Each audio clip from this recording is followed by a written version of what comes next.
Coach here. Hey guys, Kamina the coach here again. So, lots of videos back to back because I think I do this? I think when I am in it, when I'm in it, I need to decompress a lot. And because I don't have a huge community surrounding me, I process here. And hopefully for your benefit. And I think that this is a really important message. I'm recording from my computer because I've not been having good luck uploading from my phone, and the camera here is really grainy. I should like stop and be more professional, but I'm not monetizing this channel, so it just is what it is.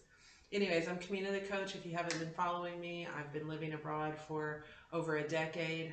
In my ninth country. I work primarily in education, also healer, coach, and all that jazz. March of 2020, went back to the United States, started addressing early childhood trauma and adoption trauma. I am a transracial adoptee and a late discovery adoptee. So I just want to talk to you about severe early childhood trauma and how it affects your attachment. I can't imagine that you've experienced any kind of a severe early childhood trauma and have a secure attachment style. Um, Secure attachment style, anxious attachment style, avoidant um, attachment style, and fearful avoidant attachment style. And the only one that's healthy, obviously, is a secure attachment style. And it's really difficult to have had early childhood trauma and be securely attached, which means, ta-da, thankful for us, adoptees, most of us are not very securely attached. And even if you had a good home, being taken away from your first mother at birth is trauma regardless. It just is trauma regardless. Like, no two ways about it. So, um, I don't think I've ever been successful in a relationship. I don't think I've ever been successful in a friendship, and I don't think that I've ever been successful in a romantic relationship. And that's hard to say, but I'm really thankful. The universe has kind of been throwing a lot of stuff at me here recently. Last Sunday, I discovered an email from my um, the woman who gave birth to me. She gave me an email about 6 months ago on an email that I don't use. So I found that last Sunday, which shook my world. I immediately started looking for a therapist.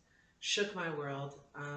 I've been talking to somebody for a while who I thought was really securely attached, but it turns out as I become more dysregulated and I start researching emotions and stuff again, that he is really avoidantly attached. And turns out it's quite normal to for an anxiously attached person to attach to an avoidantly attached person. Um, uh, and then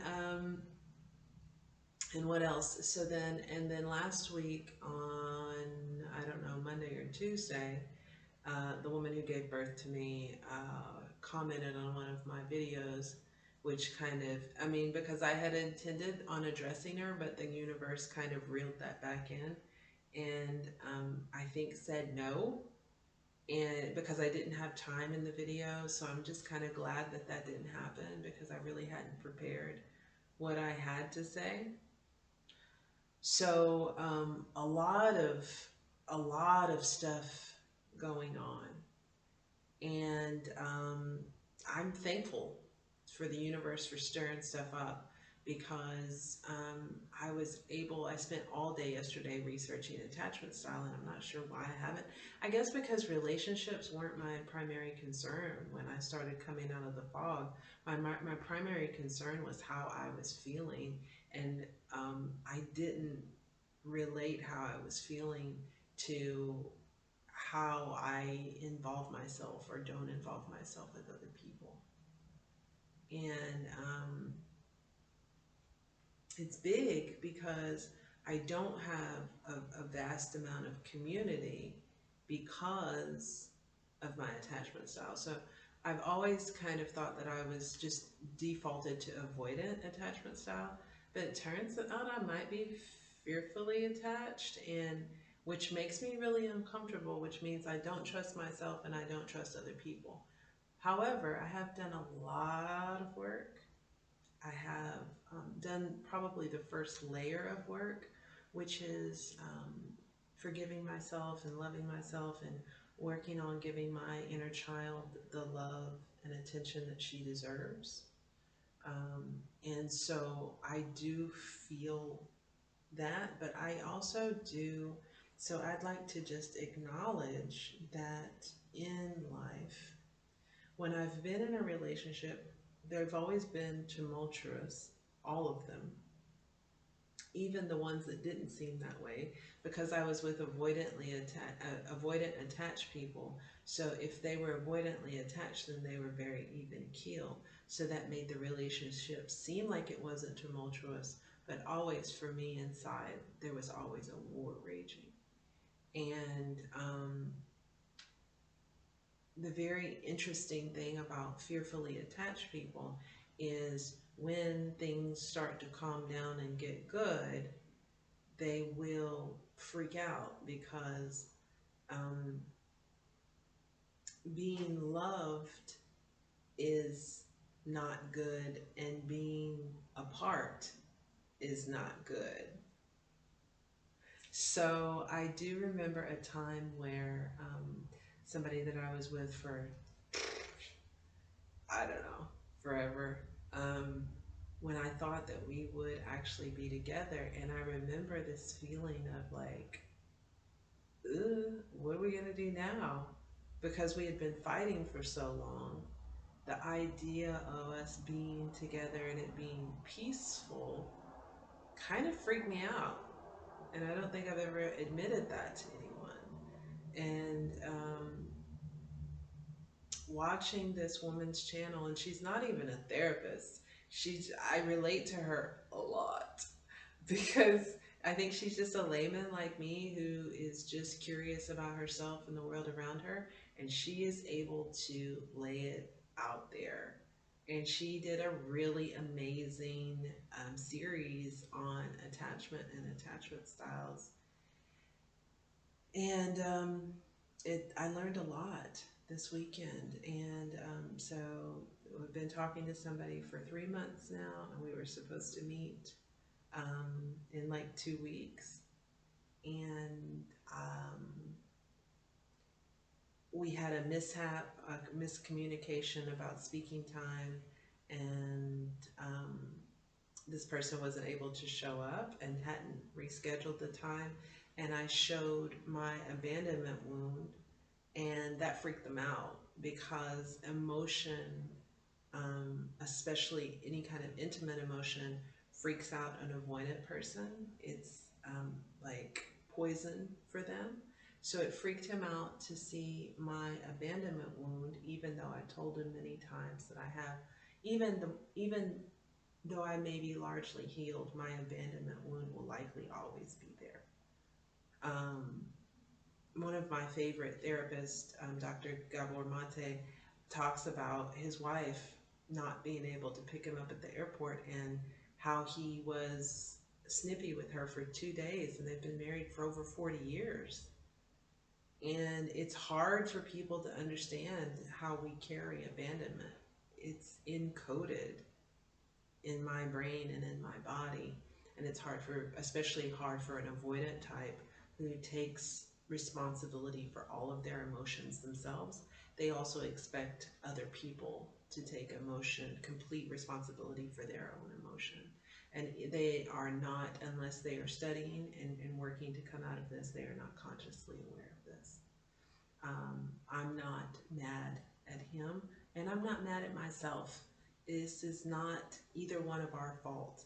However, once you become aware of something, you have to do something about it. And I don't believe that this is healing that I can do while I am enmeshed with somebody. So I knew that I needed to get out of that quickly. I've, the universe kind of ushered somebody in very quickly, a very nice adoptee who I will try not to get into an entanglement with. I hope that we can be friends and it can be a supportive situation and we can just be friends while I work through this stuff. But I don't think it may be for avoidant types that they are for anxiously attached people, that they are able to work through stuff in a secure relationship with a secure person, but it's not going to happen working with an avoidant type. And if you're fearfully attached, then you really can't work through it with anybody but yourself and a therapist. Whew, that's a lot. I feel good though. I mean, good, relative. I feel proud. I feel proud of the growth. I feel proud of the awareness. I feel proud of being able to look at who I am now versus who I was then, and recognizing that I handle this situation much differently and in a much more mature way than I would have just 1 year ago. So this is really like, I implore you, if you have a lot of early childhood trauma, to work on those attachment wounds and really study attachment style before you try and get into a romantic relationship, so that you can avoid re-traumatizing yourself and potentially traumatizing someone else. Especially if you are an avoidant type, man, you're probably not aware of it, but that can also cause a lot of pain to other people, that coldness that you don't really mean. It's just the way that you protected yourself. Ah, the compassion that I have for all of our inner children. I have so much compassion for our inner children. I am really just focusing now on being compassionate towards myself. I'm looking forward to working with my energy worker again this coming Thursday. I have reached out to a couple of therapists, one in Australia, one somewhere else. Hopefully that will be able to work with me. And yeah, so that's all. I just wanted to kind of share my flurry of activity from the universe. I am in a big surrender mode right now. Whatever you have to tell me, universe, I am open. Show me the way. I am listening, because there's no way that all this stuff happened the way that it did without this being like a real message. So my heart and my soul and my eyes are open. Universe, show me the way. When you hear it, when you feel it, listen to it. And until next time, you amazing, beautiful people, sending you love, light, peace, and joy. Until next time, I am Kamina the Coach, and I'm out.